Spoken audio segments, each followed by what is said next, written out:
আসসালামু আলাইকুম। আপনাদের সবাইকে স্বাগতম আজকের ভিডিওতে। আশা করি আপনারা সবাই ভালো আছেন। আজকে আমরা কালি লিনাক্স ডাউনলোড এবং ইনস্টলেশন দেখব ভার্চুয়াল বক্সে।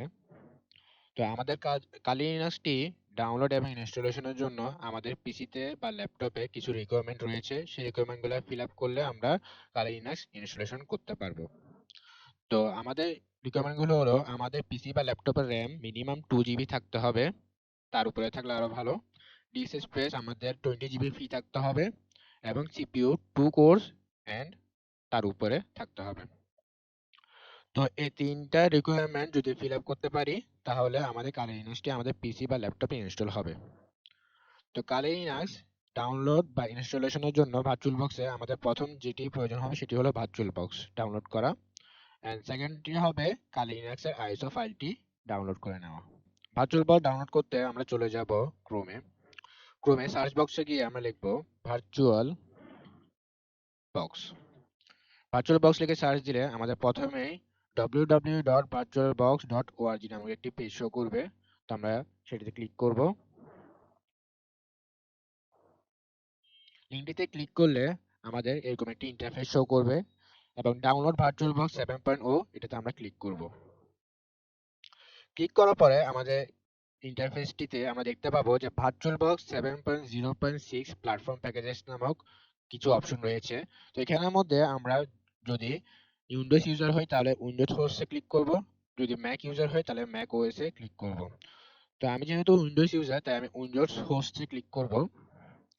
উইন্ডোজ হোস্টে ক্লিক করার সাথে সাথে আমার দেখা যাচ্ছে নিচে যে আমার ডাউনলোড শুরু হয়ে গিয়েছে। তো এটি হলো আমাদের মূলত ভার্চুয়াল বক্সের ইএক্সি ফাইল, যেটির মাধ্যমে আমি ভার্চুয়াল বক্সটি ইনস্টল করব আমার পিসিতে। তো আমার ভার্চুয়াল বক্সের ইএক্সি ফাইলটি ডাউনলোড হয়ে নেক ততক্ষণে আমরা ক্রোমে আবার গিয়ে আমাদের যে দ্বিতীয় কাজটি করতে হবে সেটি হলো কালি লিনাক্সের আইএসও ফাইলটি ডাউনলোড করে নেওয়া। তো সেটির জন্য আমরা ক্রোমে চলে যাব। ক্রোমে গিয়ে আমরা লিখব কালি লিনাক্স ডাউনলোড। কালি লিনাক্স ডাউনলোড লিখে সার্চ দিলে আমরা প্রথমেই যে গেট কালি লিনাক্স পেজটি দেখতে পাবো, সেটিতে ক্লিক করব। ক্লিক করার পরে আমাদের এখানে অনেকগুলো অপশন শো করবে কালি লিনাক্স আইসো ফাইল নামানোর জন্য। তো আমরা মূলত ইনস্টলার ইমেজ নামক যে অপশনটি দেখতে পাচ্ছি সেটিতে ক্লিক করব। ইনস্টলার ইমেজেসে ক্লিক করার পর আমাদের নিচে নিয়ে আসবে এবং নিচে আমরা দেখতে পাচ্ছি যে এখানে 64 বিট 32 বিটের অপশন রয়েছে। তো আমার সিস্টেমটা যেহেতু 64 বিটের তাই আমি 64 বিটটি রাখবো এবং এখানে একটা ডাউনলোডের অপশন শো করতেছে। তো আমি এই ডাউনলোডের অপশনে ক্লিক করব। ডাউনলোড অপশনে ক্লিক করার সাথে সাথে আমার আইএসও ফাইলটি ডাউনলোড হওয়া শুরু হয়ে গিয়েছে। তো আমার আইএসও ফাইলটি ডাউনলোড হতে একটু কিছুক্ষণ সময় লাগবে। ততক্ষণে আমরা ভার্চুয়াল বক্স যে এক্সি ফাইলটি ডাউনলোড করেছি সেটি ইনস্টল করে নিই। তো আমরা যদি আমাদের ডাউনলোডসে যাই, ডাউনলোডসে গিয়ে আমরা দেখতে পাবো যে আমাদের ভার্চুয়াল বক্সের exe ফাইলটি ডাউনলোড হয়ে গিয়েছে। তো আমরা সেটিতে ক্লিক করব। তো ক্লিক করার পর আমাদের এরকম একটা ইন্টারফেস শো হবে। আমরা এখানে নেক্সটে ক্লিক করব। আমাদের এখানে সি ড্রাইভে আমাদের ফাইলটি ইনস্টল হবে। তো আমরা নেক্সটে ক্লিক করব এবং আমরা এখানে ইয়েস ক্লিক করব। এখানে ইনস্টলে ক্লিক করব। তো ইনস্টলে ক্লিক করলে আমাদের ইনস্টলেশন শুরু হয়ে যাবে ভার্চুয়াল বক্সের। তো আমরা দেখতে পাচ্ছি যে আমাদের ভার্চুয়াল বক্সটি ইনস্টল হয়ে গিয়েছে এবং আমাকে এখানে বলতেছে যে আমি আমার ভার্চুয়াল বক্সটি এখন স্টার্ট বা রান করতে চাচ্ছি কিনা। তো এখন আমি রান করতে চাচ্ছি না তাই আমি টিক মার্কটি উঠিয়ে দিব এবং ফিনিশ ক্লিক করব। আমাদের কালি লিনাক্সের আইএসএ ফাইলটি ডাউনলোড হয়ে গিয়েছে। আমরা দেখতে পাচ্ছি এখানে আমাদের কালি লিনাক্সের আইএসএ ফাইলটি ডাউনলোড হয়ে গিয়েছে। এখন আমরা চলে যাব আমাদের ডেস্কটপে। ডেস্কটপে গিয়ে আমরা ওরাকল ভার্চুয়াল বক্সটি দেখতে পাবো, ক্লিক করব। ওরাকল ভার্চুয়াল বক্সে ঢুকে আমরা এরকম একটা ইন্টারফেস দেখতে পাবো। এখানে অনেকগুলো অপশন রয়েছে, তার মধ্যে আমরা নিউ যে অপশনটি রয়েছে সেটিতে ক্লিক করব। নিউ অপশনে ক্লিক করে আমরা নেম দিব কালি। আমাদের ফোল্ডার থাকবে সি। আমাদের এখানের মধ্যে আইএসও ইমেজ ফাইলকে অ্যাড করতে বলছে, তাই আমরা এখানে অ্যারো বাটনতে ক্লিক করব, আদার্সে ক্লিক করব। আদার্সে ক্লিক করলে আমরা যেখানে রেখেছিলাম যে ডাউনলোডসে ক্লিক করে আমরা কালি লিনাক্সের আইএসও ফাইলটিতে ক্লিক করব। ক্লিক করে আমরা ওপেনে ক্লিক করব। ওপেনে ক্লিক করলে আমাদের iOS ইমেজ ফাইলটি এখানে এসে যাবে এবং আমরা নেক্সটে ক্লিক করব। নেক্সটে ক্লিক করলে আমাদের এরকম একটা ইন্টারফেস আসবে। তো আমাদের বেস মেমোরি দিতে বলবে। আমার বেস মেমোরি আছে 8 জিবি। তো আমি সেটিকে হাফ বা হাফের থেকে বেশি দিতে হয়। তো আমি এটাকে দিচ্ছি 5 জিবি। এবং আমার প্রসেসর আছে 8 সিপিইউ। তো আমি সেটাকে দিব 4 সিপিইউ। তো আমি আমার ভার্চুয়াল বক্সকে বেস মেমোরি এবং প্রসেসর দিয়ে দিলাম।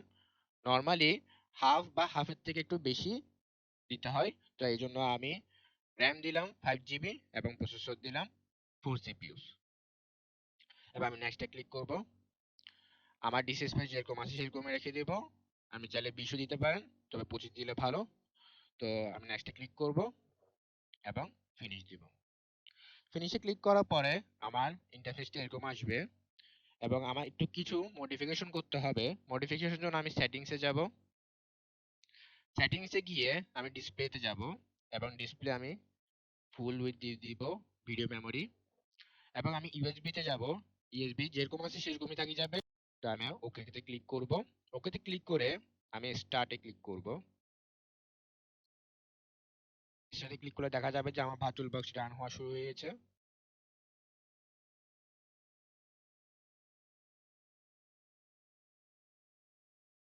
আমাদের এরকম একটা ইন্টারফেস শো করবে। তো আমি এখানে গ্রাফিক ইনস্টল দিব। এন্টার ক্লিক করব।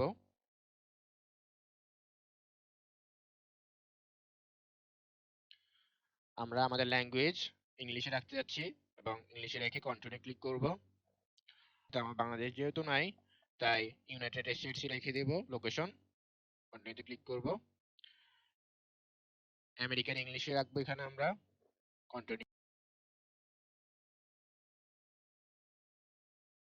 আমরা আমাদের হোস্ট নেম কালিয়ে রাখবো। কন্টিনিউতে ক্লিক করব। আমাদের ডোমেইন নেম আমরা ব্ল্যাঙ্ক রাখবো এবং কন্টিনিউতে ক্লিক করব। তা আমাদের নেটওয়ার্ক কনফিগার হয়ে যাবে এবং আমরা আমাদের ইউজার নেম দিব। ইউজার নেম আপনাদের নাম রাখতে পারেন বা যে কোনো নেম দিতে পারেন। আমি আমার নাম দিয়ে ইউজার নেম দিব সাদমান এবং কন্টিনিউতে ক্লিক করব। ইউজার নেম ফর ইউর কারণে আমি সাদমানই রাখবো এবং কন্টিনিউতে ক্লিক করব। এখানে আমাদের পাসওয়ার্ড খুঁজবে। আমাদের পাসওয়ার্ডটি দিতে হবে এবং পাসওয়ার্ডটি মনে রাখতে হবে কারণ এটা পরবর্তীতে লাগবে। তো আমি একটা পাসওয়ার্ড দিয়ে নিই।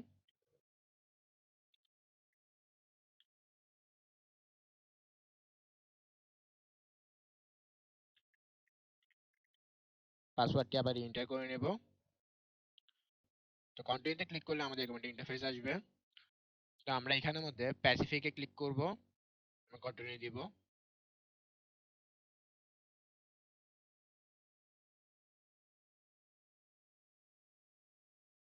আমরা এখানে গাইডেড ইউজ এন্টার ডিসটি রাখবো।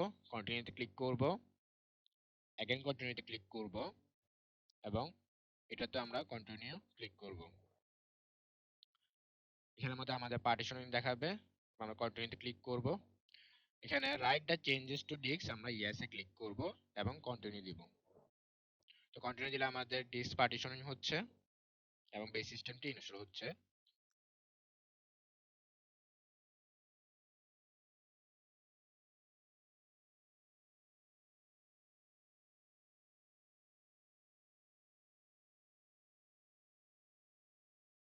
তো আমাদের বেস সিস্টেম সফটওয়্যার এবং বিভিন্ন মডিউলগুলো ইনস্টলের পর আমাদের এরকম একটি ইন্টারফেস দেখা যাবে। আমরা যেরকম আছে সেরকমে রেখে আমরা কন্টিনিউতে ক্লিক করব।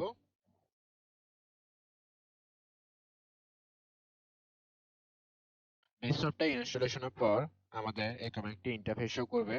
এখানে ইয়েস থাকবে। আমরা কন্টিনিউতে ক্লিক করব। এখানে আমরা dev sda এটাতে ক্লিক করে কন্টিনিউ ক্লিক করব।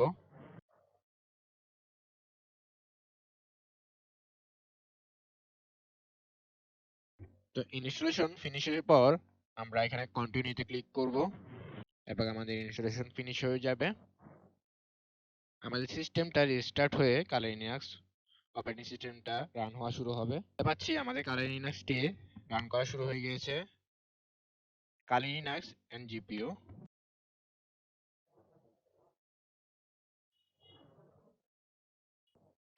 এখন আমরা যে ইউজার নেমটি দিয়েছিলাম সেই ইউজার নেমটি দিব। আমি দিয়েছিলাম সাদমান এবং আমরা যে পাসওয়ার্ডটি দিয়েছিলাম সেটি এখানে দিব। এবং লগ ইন ক্লিক করব। আমাদের কালি লিনাক্স ইনস্টলেশন কমপ্লিট হয়ে গিয়েছে। এটি হলো আমাদের কালি লিনাক্স এর ডেস্কটপ ইন্টারফেস। আমরা যদি ফুল মোডে দেখতে চাই তাহলে ফুল স্ক্রিন ভিউতে গিয়ে ফুল স্ক্রিন ভিউ দিলে এবং সুইচে ক্লিক করব এখানে, তা আমাদের ফুল ভিউ আসে যাবে কালি লিনাক্সে। তো এটি ছিল আমাদের কালি লিনাক্স কিভাবে ডাউনলোড করে ইনস্টল করতে হয় আমাদের ভার্চুয়াল বক্সে। আশা করি ভিডিওটি আপনাদের কালি লিনাক্স ইনস্টলেশনের ক্ষেত্রে অনেক উপকার আসবে। সবাই ভালো থাকবেন। আসসালামু আলাইকুম।